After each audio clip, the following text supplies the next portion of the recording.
Have you seen my act? It's not that bad. What is the last 15 minutes? What is the most offensive joke that you've ever written? If only Africa had more mosquito nets, then every year we could save millions of mosquitoes from dying needlessly of AIDS. Wow.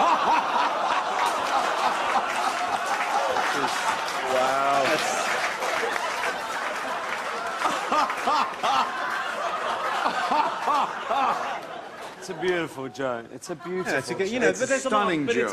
It's about the turn on the language. It's not really about anything other than... Not, exactly. It's about expectations. There's no sense in which I'm going to say that because then people are going to think differently about AIDS. They'll have a laugh and then... Well, it is about saving mosquitoes. People don't talk about that. Who's talking about the mosquitoes? You brought it up, no? I'm quite annoyed about the smoking ban. Because as a non-smoker, the smoking ban has consigned me to spend a lot of my time guarding people's coats. You know, sitting with their bags. And with, you know, the other slightly less interesting members of our circle of friends, yeah. While they all go outside for a lovely trip in the middle of a meal at a restaurant. Oh, I tell you what, we're all going for a trip. Going for a trip, we're going to stand outside and we'll have a little chat outside there. And you, less interesting people, you stay in here and make sure no one nicks our iPods. Here's a joke that I did for years. I want to see enough your sense of humor if you like this. Remember this joke? Right. The scene is in darkest Africa. It's right on the equator. Temperatures may be 135 degrees. This fetid swamp. Air is close, overpowering. Birds aren't even singing in the trees. Animals aren't moving. And standing in the middle of this fetid swamp on this atrociously hot day are two hippopotami. And the water is up to here. And one of them turns to the other one and says, you know, I just can't get it through my head that it's Thursday. Now, you see? See, not enough time. Not enough time. I always like that joke, and it always gets that kind of... Oh, yes. Yes, is that supposed to be amusing? What is it? I'm going to tell you something. Yeah. I don't mean to be mean, but not laughing. But I saw that in a magazine as a cartoon. Yes, exactly. But they weren't in a swamp, they were sitting like that. Yeah. Maybe it'd lose something from the printed page. So maybe the person saw you tell it and thought they'd try it another. Yeah. I don't know. You know, I've always liked you. I've been to see your movies. I've always liked you. I recognize you as a powerful talent. The Johnny Cash thing, you were tremendous in that. Thank you. And then a year and a half ago, you come out, and honestly, it's like you slipped and hit your head in the tub. And I knew immediately when you sat down something ain't right, because if you're really the way you appeared to be, you don't go out.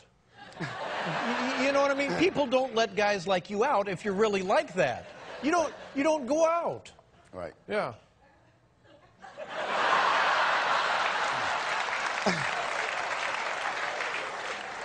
So what do you have to say for yourself? Well, thank you for letting me come on the show. Yes, well, we've been dying to have you back a year and a half. No, I meant last time. But this time as well. No, we want to make this film. You and who wanted to make it? Casey Affleck. Yeah, right. Who knew about it? Whose idea was it? It was both of our idea. And the idea being what?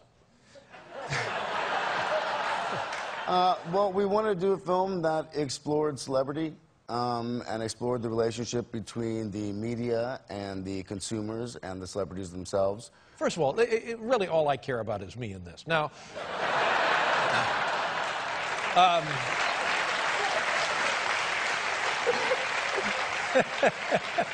now, did I know anything about this? No. Yeah. Was there a script that you and I were working with? No. Thank you very much. I was not part of it, was I? Yeah, but like you said, I mean, I think that you've interviewed many people, and I assume that you would kind of know the difference between a character and a real person. So, but I apologize. I didn't. I hope I didn't offend you in any way. Oh no! I was not offended. Okay. I'm telling you, it was so much fun. It was good. Yeah. Well, it was batting practice. You know what I mean? Every one of them was a dinger. Yeah. Well, we'd hoped to come on a talk show, and I was looking for a beatdown, and I got one. I really want to thank you for that. Yeah. And You already are the oldest president in history, and some of your staff say you were tired after your most recent encounter with Mr. Mondale. I recall yet that President Kennedy had to go for days on end with very little sleep during the Cuba Missile Crisis. Is there any doubt in your mind that you would be able to function in such circumstances? Not at all, Mr. Truitt, and I want you to know that also I will not make age an issue of this campaign. I am not going to exploit, for political purposes, my opponent's youth and inexperience.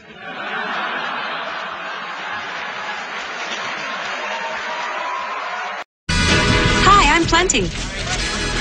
But of course you are. Plenty O'Toole. Named after your father, perhaps?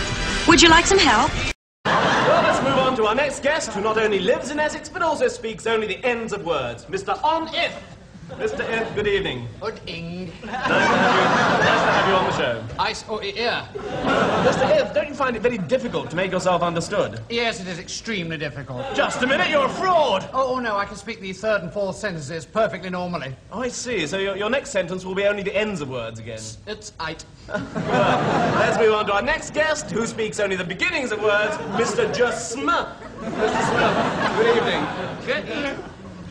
Well, have you two met before? Well, this is really a fascinating occasion because we have in the studio Mr. On-If, who speaks only the middles of words. Good evening. Good evening. And where do you come from? Yeah. Dunfermline in Scotland. Well, let me introduce you, Mr. John Smith. Good evening. Mr. Jasma. Good evening. Yes, well, just a moment. Perhaps you'd all like to say good evening together. Good evening. Lubinsky, Kubinsky, Lominsky, Rozansky, and Poznansky. We're in Warsaw, the capital of Poland. It's August 1939. Europe is still at peace. At the moment, life in Warsaw is going on as normally as ever.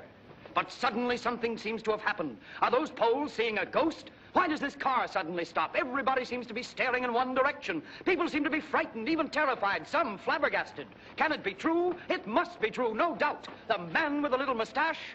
Adolf Hitler. Adolf Hitler in Warsaw when the two countries are still at peace and all by himself? He seems strangely unconcerned by all the excitement he's causing. Is he by any chance interested in Mr. Maslovsky's delicatessen? That's impossible. He's a vegetarian. And yet, he doesn't always stick to his diet. Sometimes he swallows whole countries. Does he want to eat up Poland, too? Anyhow, how did he get here? What happened? Well, it all started in the general headquarters of the Gestapo. Okay, well, the super's not home. No. But hey, you know what? My mother's going to be here in a minute, and she has the keys. I can't wait that long. You have to do something. Knock that door down. I would, but I bruise like a peach. Besides, you know, everything's going to be fine. The baby's sleeping. What if she jumped out of the bassinet? Can't hold her own head up, but yeah, jumped. Oh, my God. I left the water running. Wait, you did not leave the water running. Please, just pull yourself together, okay? Wait, did I leave the stove on? You haven't cooked since 1996. Is the window open? Because if the window's open, a bird could fly in there and... Oh, my God, you know what? I think you're right. I think, you know what? Listen. A pigeon. No. An eagle flew in. Landed on the stove and caught fire. The baby, seeing this, jumps across the apartment to the mighty bird's aid. The eagle, however, misconstrues this as an act of aggression and grabs the baby in its talon. Meanwhile, the faucet fills the apartment with water. Baby and bird, still ablaze, are locked in a death grip, swirling around the whirlpool that fills the apartment. Boy, are you going to be sorry if that's true.